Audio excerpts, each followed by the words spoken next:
Hi, and thanks for joining me.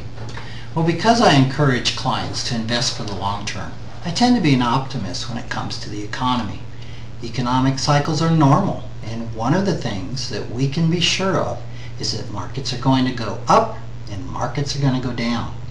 If a portfolio is properly diversified, however, with 5 or more asset classes, it will withstand economic fluctuations with little damage. One of my first goals with a new client is to make sure that their portfolios have asset class diversification. With the recent decline in the stock market, it's not unusual for them to have investments in individual stocks which have decreased significantly in value since they were purchased. I usually recommend selling those stocks. I believe it's rarely a good idea for an individual investor to own stocks directly, and in most cases they will be better off to sell and reinvest the proceeds in equity mutual funds. Selling an investment that has lost value is often very difficult. In my experience, it's common for clients to want to hang on, waiting and hoping that the value of their stock will come back to the original purchase price. The reason for this, I think, is fairly simple. Making the decision to sell means the client will have to recognize and accept that this investment was a loss, and then become willing to let the investment go. Often the rationalization is, it's just a paper loss. Well, the truth is that a loss is a loss, paper or otherwise. Making the decision to sell a loser is much easier to say than to do. It requires accepting the reality that your earlier decision hasn't worked out well, and it's time to make a new and wiser decision. For clients in this situation, I found it helpful to explain that every day you keep an investment, you are essentially making a new decision to own it.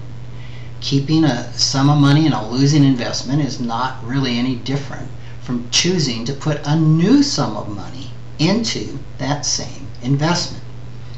Suppose that you bought some shares of XYZ stock for $30,000. Right now it's worth $10,000. It's natural to think, I can't sell this now. I'll lose $20,000. I have to wait until it comes back. Then I'll sell.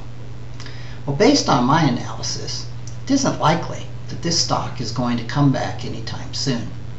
The remaining $10,000 could very well follow the $20,000 that's already gone down the drain.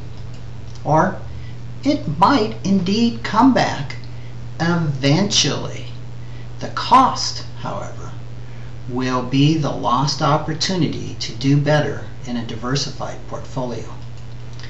One strategy that can be helpful in a situation like this is to separate the money this investment is worth from the investment itself.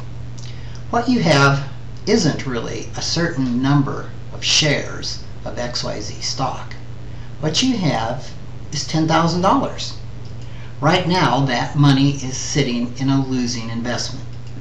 You can leave it there on the remote chance that it'll eventually start earning a return again, or you can put that $10,000 into something else where it will have a better chance of making money and being more diversified.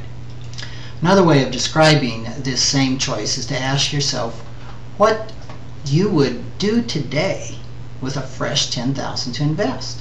Would you put it into XYZ stock? Probably not. Why then would you want to keep your current $10,000 there? When you sell a losing investment, you aren't really giving up something of value. Instead, you're choosing not to own something that's losing value.